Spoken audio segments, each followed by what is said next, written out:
نحمده ونصلي على رسوله الكريم اما بعد فاعوذ بالله من الشيطان الرجيم بسم الله الرحمن الرحيم رب اشرح لي صدري ويسر لي امري واحلل عقدة من لساني يفقهوا قولي۔ السلام علیکم ورحمۃ اللہ وبرکاتہ۔ نیند اللہ سبحانہ تعالیٰ کی نعمت ہے اور نیند کا آنا اللہ کی نشانیوں میں سے ایک نشانی ہے، اور پھر اللہ سبحانہ تعالیٰ نے ان نشانیوں پر غور و فکر کرنے کے لیے بھی کہا ہے ہم کو، اور پھر یہ کہ ہمیں عملی طور پر اپنے نیند اور بیداری کے اوقات کو منظم کرنا ہے اور ان اوقات کو عبادت بنانا ہے۔ سونا جو ہے وہ ہماری زندگی میں ایک بہت اہم مرکزی کردار ادا کرتا ہے پوری پرسنالٹی کو بیلنس کرنے کے لیے۔ پھر نمازوں میں جو کنسنٹریشن ہے، اسٹڈی کی کنسنٹریشن تو چھوڑیں، جو جنت الفردوس حاصل کرنے کے لیے ایک بہت اہم چیز ہے کہ والذین هم فی صلاتہم خاشعون، کہ وہ اپنی نمازوں میں خشوع اختیار کرتے ہیں۔ تو خشوع آ نہیں سکتا اور خشوع پوری طرح ہو نہیں سکتا اگر ہم تھکے ہوئے ہوں، اگر ہم بھوکے ہوں، اگر ہمارا کنسنٹریشن لیول اچھا نہ ہو۔ اور پھر جو سونے کے وقت کے اندر سونا ہوتا ہے وہ کم سونا بھی بہت ہو جاتا ہے، اور اگر اس کے بغیر ہم سوتے ہیں فطرت کے خلاف جا کر ایسے اوقات میں سوتے ہیں جب سونا نہیں چاہیے یا جب سونا حماقت ہے، تو پھر نتیجتاً کیا ہوگا؟ حماقت والے کام کرنے والے پھر کیا کہلاتے ہیں؟ احمق۔ جو لوگ راتوں کو وقت پر نہیں سوتے اور پھر دن کو بھی مسلسل کام کرتے رہتے ہیں، ان کے کاموں میں ایررز بہت ہوتے ہیں۔ ایک مومن کے لیے سونا عبادت بن سکتا ہے اگر وہ سنت کے مطابق ہو۔ تو آئیے دیکھتے ہیں کہ سونے کے آداب کیا ہیں، اور خصوصاً رات کے وقت سونے کے آداب۔ رات کو سونے سے پہلے نماز عشاء ادا کرنی چاہیے، اس سے قبل نہ سویا جائے اور نہ گھر والوں کو سونے دیں، کیونکہ نبی صلی اللہ علیہ وسلم نے اس کو ناپسند فرمایا ہے۔ حدیث میں آتا ہے، سیدنا ابو برزہ روایت کرتے ہیں، ان رسول اللہ صلی اللہ علیہ وسلم کان یکرہ النوم قبل العشاء، صحیح بخاری۔ رسول اللہ صلی اللہ علیہ وسلم نماز عشاء سے پہلے سونے کو ناپسند کرتے تھے۔ تو جس چیز کو اللہ کے رسول صلی اللہ علیہ وسلم ناپسند کریں، کیا وہ اللہ سبحانہ وتعالیٰ کی پسندیدہ ہو سکتی؟ کیا اللہ سبحانہ وتعالیٰ اس عمل پر خوش ہو سکتے ہیں؟ تو مومن تو وہ کام کرتا ہے جو اللہ کو راضی کرنے والے ہوں۔ تو اگر ہم اللہ تعالیٰ کو ناراض کرنے والے کام کریں تو پھر اللہ تعالیٰ کو کیا منہ دکھائیں گے؟ تو بہت سے لوگ جنہیں رات کو جاگنے کی عادت ہوتی ہے وہ عام طور پر یہ کرتے ہیں کہ مغرب کے لگ بھگ سو جاتے ہیں، اور پھر جب ان کی تھکاوٹ پوری ہو چکتی ہے تو 9-10 بجے اٹھ جاتے ہیں اور پھر ساری رات جاگتے ہیں۔ اگر آپ کو جلدی بھی سونا ہے اور پھر رات کو اٹھ کے عبادت کرنی ہے یا کو پڑھنا ہے تو بھی عشاء سے پہلے نہ سوئے۔ باقی نقصان تو جو ہے سو ہے۔ سب سے بڑی بات یہ کہ نبی صلی اللہ علیہ وسلم نے اس کو ناپسند کیا۔ تو جب شدید بھی سونے کو دل چاہے تو فوراً سوچے کہ اگر اس وقت اللہ کے رسول صلی اللہ علیہ وسلم میرے گھر میں ہوں اور وہ مجھے دیکھ رہے ہوں تو کیا میں جرأت کروں گی بستر کی طرف جانے کی؟ کبھی بھی نہیں۔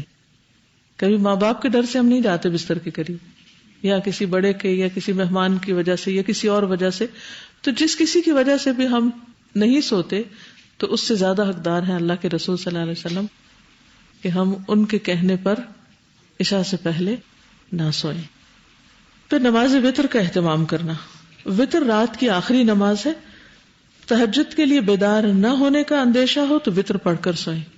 سیدنا جابر رضی اللہ عنہ سے روایت ہے کہ رسول اللہ صلی اللہ علیہ وسلم نے فرمایا، من خاف اللہ یقوم من آخر اللیل فلیوتر اولہ، صحیح مسلم۔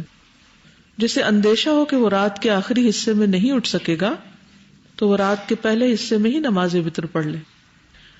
اب آپ سوچ رہے ہوں گے کہ ہم تو سونے کی بات کرنے جا رہے تھے، تو یہ نمازوں کا ذکر کہاں سے آ گیا؟ عشاء کا ذکر، وتر کا ذکر، اس کا سونے سے کیا تعلق ہے؟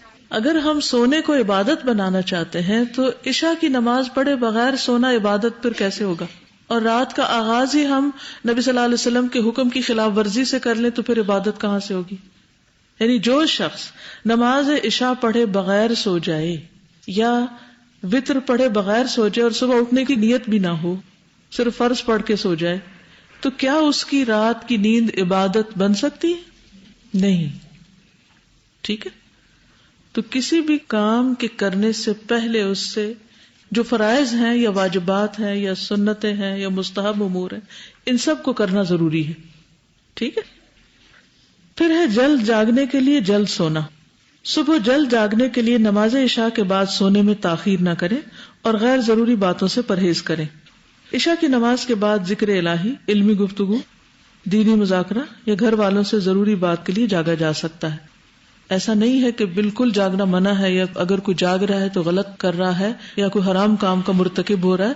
ایسا نہیں ہے. اس میں اصل چیز کیا ہے کہ مفید کام ہو جو بھی کوئی کر رہا ہو. کیونکہ خاص طور پر اگر عشاء جلدی ہو رہی اور مرد حضرات جیسے انہیں جماعت سے نماز پڑھنی، تو وہ اگر 7 بجے نماز پڑھ کے گھر آ گئے اور سورج صبح 7 بجے نکل رہا ہے تو وہ 7 بجے بیڈ میں شاید نہ جا سکے. اب انہیں اگر 10 بجے سونا ہے فار ایگزامپل، تو 7 سے 10 کا ٹائم ٹیلی ویژن کے آگے نہیں گزارے یا بازاروں میں گھوم پھر کے نہیں، اللہ کہ کوئی شدید ضرورت ہو. اس وقت کیا کریں؟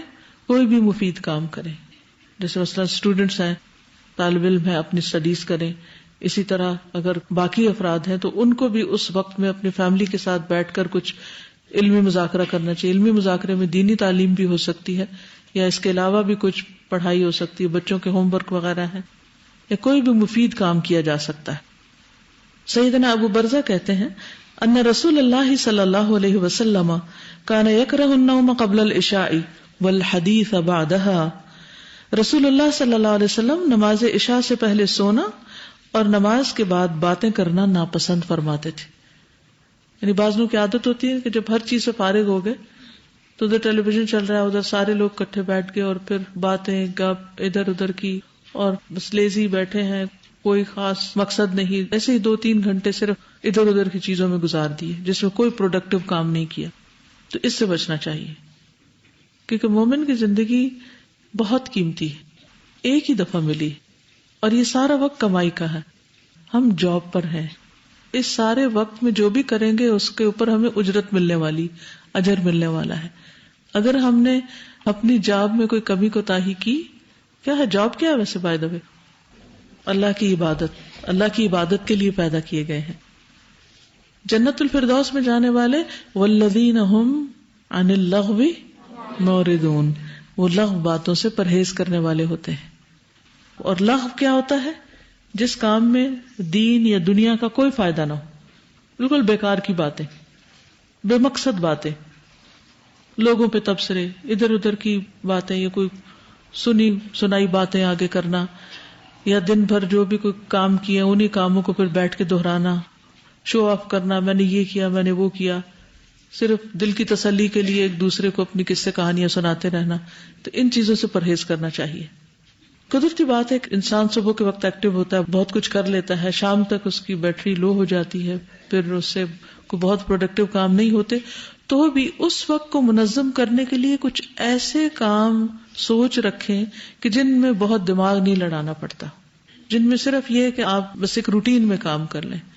کچھ چیزوں کو اگر آرگنائز کرنا ہے، یا اگر آپ کچن میں کوئی کام ہے یا صفائی کا کام ہے، 7 سے 10 کے ٹائم پر کیا کیا جا سکتا ہے؟ 7 بجے تک تو آپ کھانے وانے سے بھی فارغ ہو گئے، ہر چیز سے. اب کچھ ٹائم اور ہے تو کیا مصروفیات ہو سکتی ہیں؟ اپنا روم ٹائڈی کر سکتے ہیں، صفائی کر سکتے ہیں تاکہ صبح صبح صفائی نہ کرنی پڑے، آپس میں اکٹھے بیٹھ سکتے ہیں، علمی مذاکرہ کر سکتے ہیں، کوئی چیز اکٹھے سیکھ سکتے ہیں، کوئی ہنر سیکھ سکھا سکتے ہیں. یعنی کہ صبح کی تیاری آپ اس وقت میں کر کے پھر صبح کا وقت بچا کے اس وقت کو زیادہ بہتر کام میں پھر استعمال کر سکتے ہیں. تو ہر شخص کا اپنا اپنا ایک طریقہ ہو سکتا ہے، لیکن یہ یاد رکھیے کہ ہر کام عبادت بن سکتا ہے اگر آپ کی نیت درست ہو، طریقہ درست ہو، اور آپ اس کو مناسب وقت کے اندر کر رہے ہوں. ٹھیک ہے. لیکن یہاں پر جو سیکھنے کی بات ہے وہ یہ کہ جلد جاگنے کے لیے جلد سونا ضروری ہے. اگر آپ چاہتے ہیں کہ صبح اٹھ سکیں تو پھر آپ کو اسی اعتبار سے اپنی نیند جتنی بھی آپ گھنٹے لیتے ہیں اس کو پورا کرنے کے لیے اتنے بجے تک سو جانا چاہیے.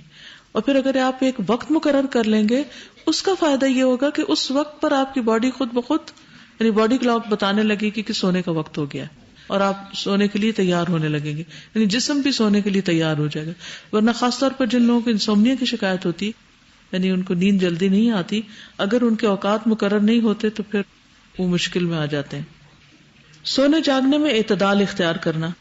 سونے جاگنے میں اعتدال اختیار کرنا ضروری ہے تاکہ عبادت بھی اچھی طرح ہو سکے اور جسم کو آرام بھی مل سکے. ساری رات جاگنا یا رات کو دیر تک جاگتے رہنا دین و دنیا دونوں کے لیے نقصان دہ ہے۔ عبداللہ ابن عمر کہتے ہیں دخل علی رسول اللہ صلی اللہ علیہ وسلم وقال الم اخبر انک تقوم اللیل وتصوم النہار قلت بلی قال فلا تفعل قم ونم وصم وافطر فان لجسدک علیک حقا، صحیح البخاری۔ حضرت عبداللہ بن عمر کہتے ہیں کہ رسول اللہ صلی اللہ علیہ وسلم میرے پاس تشریف لائے اور فرمایا کیا میں درست خبر دیا گیا ہوں کہ تم رات بھر عبادت کرتے ہو اور دن میں روزہ رکھتے ہو؟ میں نے کہا کہ جی ہاں۔ آپ نے فرمایا ایسا نہ کرو، قیام بھی کرو، سویا بھی کرو، روزے بھی رکھو اور روزے کے بغیر بھی رہو، کیونکہ بے شک تمہارے جسم کا تم پر حق ہے۔ یعنی ساری رات جاگنا عبادت نہیں ہے، نبی صلی اللہ علیہ وسلم کی سنت میں سے نہیں ہے، آپ سے یہ ثابت نہیں کہ کبھی آپ ساری رات جاگے ہوں۔ نبی صلی اللہ علیہ وسلم نے سلمان فارسی اور ابو درداء میں بھائی چارہ کرایا۔ ایک مرتبہ سلمان ابو درداء رضی اللہ تعالیٰ عنہما سے ملاقات کے لیے گئے۔ جب رات ہوئی تو ابو درداء عبادت کے لیے اٹھے۔ سلمان نے کہا ابھی سو جاؤ، تھوڑی دیر کے بعد۔ ابو درداء پھر عبادت کے لیے اٹھے تو سلمان نے کہا ابھی سو جاؤ۔ پھر جب رات کا آخری حصہ ہوا تو سلمان نے کہا اب اٹھ جاؤ۔ چنانچہ دونوں نے نماز پڑھی۔ اس کے بعد سلمان نے کہا تمہارے رب کا تم پر حق ہے، تمہارے نفس کا تم پر حق ہے، تمہاری بیوی کا تم پر حق ہے، تو ہر حق والے کو اس کا حق دو۔ پھر وہ نبی کریم صلی اللہ علیہ وسلم کی خدمت میں حاضر ہوئے اور اس بات کا تذکرہ کیا تو نبی صلی اللہ علیہ وسلم نے فرمایا کہ سلمان نے سچ کہا۔ آپ اس بات کو نوٹ کیجئے کہ آپ پر کس کس کا حق ہے۔ اگر آپ کے والدین آپ کے ساتھ ہیں تو ظاہر ہے ان کا حق ہے، اگر وہ نہیں ہے تو پھر اس طرح حق نہیں ہوگا۔ اسی طرح اگر آپ کے بچے آپ کے ساتھ ہیں تو ان کا آپ پر حق ہے، اور اگر اب بچے بڑے ہو چکے ہیں یا بچے نہیں ہیں تو ان کا حق نہیں ہے۔ اسی طرح اور آپ کی کیا ایسی مصروفیات ہیں یا آپ کا انٹریکشن کن لوگوں کے ساتھ ہے تو کس کس کا آپ پر حق ہے۔ مثلا اگر آپ ایک ٹیچر ہیں تو آپ کے طالب علموں کا آپ پر حق ہے کہ آپ ان کو پڑھانے کے لیے، سکھانے کے لیے، ان کے کاموں کے لیے اپنے آپ کو پریپیئر کریں، اور وہ کام صرف کلاس روم کی حد تک نہیں ہوتا، یہ صرف اسکول میں نہیں ہوتا بلکہ اسے گھر جا کر بھی آپ کو کرنا پڑتا ہے۔ تو اس اعتبار سے آپ اپنے اوقات کو منظم کرتے ہیں۔ اگر آپ کے بچے بہت چھوٹے ہیں، چھوٹے چھوٹے بچوں کی امی ہیں آپ، تو اس صورت میں آپ کی ذمہ داریاں مختلف ہیں، ان کا آپ پر حق ہے۔ تو وہ کون کون لوگ ہیں آپ کے چاروں طرف کہ جن کا آپ پر حق ہے، اور ان کا حق ادا کرنے کے لیے آپ نے کون سے اوقات مقرر کر رکھے ہیں، یہ بہت ضروری، کیونکہ اگر آپ اوقات مقرر کر لیں گے تو اس سے آپ کے اوپر پریشر نہیں آئے گا، آپ سٹریس میں نہیں آئیں گے، کیونکہ آپ کو یہ معلوم ہوگا کہ کس کا کس وقت حق ہے۔ ورنہ تو انسان ہر وقت ہر ایک کا حق ادا کرتا رہے تو بھی مشکل ہے، یہ پاسبل نہیں ہوتا۔ اب مثلاً اگر آپ سمجھتے ہیں کہ آپ کے بچے چھوٹے ہیں اور ان کا آپ پر حق ہے تو ٹھیک ہے، ان کو عمر کے اعتبار سے زیادہ توجہ کی ضرورت ہوتی، لیکن ان کو بچپن سے ہی تھوڑا سا انڈیپینڈنٹ کریں کہ وہ اپنے کام کچھ خود کر سکیں، یا پھر وہ خود سیلف اسٹڈی کر سکیں، انڈیپینڈنٹلی ہوم ورک کر سکیں یا انڈیپینڈنٹلی ریڈنگ کر سکیں، یا خود اپنے کاموں کو اپنے طور پر کر لیں۔ اس کے لیے سکھانے میں کچھ مشکل تو ہوتی، لیکن ایک دفعہ اگر آپ سکھا دیں اور ان کو طریقہ بتا دیں تو پھر وہ خود بھی کرنے کو انجوائے کرتے ہیں، بلکہ بعض اوقات آپ کی انٹرفیئرنس پر ان کو اچھی نہیں لگتی۔ تو ہمیشہ یہ کوشش کریں کہ کوئی آپ پر ڈیپینڈنٹ نہ ہو، آپ دوسروں کے کام ضرور آئیں لیکن مجبوری نہ بن جائیں۔ اس لیے کاموں کو احسن طریقے سے ڈیلیگیٹ کرنا سیکھیں۔ اگر آپ یکسوئی سے اللہ تعالیٰ کی عبادت کرنا چاہتے ہیں یا اپنی زندگی میں آپ کی اپنی صلاحیت کے مطابق آپ کو کچھ کام کرنے ہیں، اپنی صلاحیتوں کو بہتر طور پر استعمال کرنا ہے، تو اس صورت میں بہت ضروری ہے کہ آپ لوگوں کو اپنے اوپر ڈیپینڈ نہ کرنے دیں، ورنہ آپ اپنے لیے کچھ نہیں کر سکیں گے۔ کچھ چیزیں نفس پہ بڑی بھاری ہوتی ہیں لیکن ان میں بھی ڈسپلن کرنا پڑتا ہے کیونکہ وہ انہی کے فائدے میں ہوتی۔ جیسے ایک دودھ چھڑانے کا مرحلہ بڑا مشکل ہوتا ہے، لیکن کیوں چھڑانے کے لیے کہا گیا؟ یعنی کسی اور ریلیجن میں یہ نہیں، لیکن اسلام میں ایک لائن کھینچ دی گئی، اس سے آگے نہیں، بس خلاص۔ اور جنہوں نے اپنے گھروں میں یا جو خود مائیں ہیں انہوں نے دیکھا ہوگا کہ وہ مرحلہ ماں کے لیے بھی اور بچے کے لیے بھی ایک بڑا ہی مشکل مرحلہ ہوتا ہے، اور اس میں بچہ بھی رو رہا ہوتا ہے اور بعض اوقات ماں بھی رو رہی ہوتی ہے، لیکن دونوں کو ہی برداشت کرنا پڑتا ہے، اور اس میں دونوں ہی کی بھلائی ہوتی ہے، کیونکہ اگر بچہ اس حد سے زیادہ دودھ پیتا چلا جائے تو پھر کیا ہوتا ہے، وہ دوسری غذا نہیں لے سکے گا، اور ماں کے لیے فزیکلی بھی ٹھیک نہیں ہے کہ وہ ایک وقت سے زیادہ کیلشیم ٹرانسفر کرتی رہے دوسرے کو. کچھ چیزیں مشکل ضرور ہوتی ہیں لیکن امپاسبل نہیں ہوتی. جی اصل میں یہ سارے امتحان ہوتے ہیں ہمارے لیے، اور محبتوں کے امتحان سب سے مشکل ہوتے ہیں کہ بعض اوقات یہ دوسروں کی کاؤنسلنگ کرتے ہیں تو لوگ پھر ایموشنلی ان کے اوپر ڈپینڈ کرنے لگتے ہیں. تو اس میں پھر یہ ہوتا ہے کہ دوسرا شخص جو ہوتا ہے وہ کبھی انڈیپینڈنٹلی خود اپنی لائف کے بارے میں ڈیسائیڈ نہیں کر سکتا، اور الٹیمیٹلی آپ پر سب سے بڑی رسپانسبلٹی خود اپنی ہے. یعنی ہم دوسروں کے بھی رسپانسبل ہیں لیکن ہم اس سے زیادہ خود اپنے بھی رسپانسبل ہیں کہ ہمیں اپنے فرائض بھی پورے کرنے ہیں. ہمیں اللہ نے جو صلاحیتیں دی ہیں ان کو بھی استعمال کرنا ہے.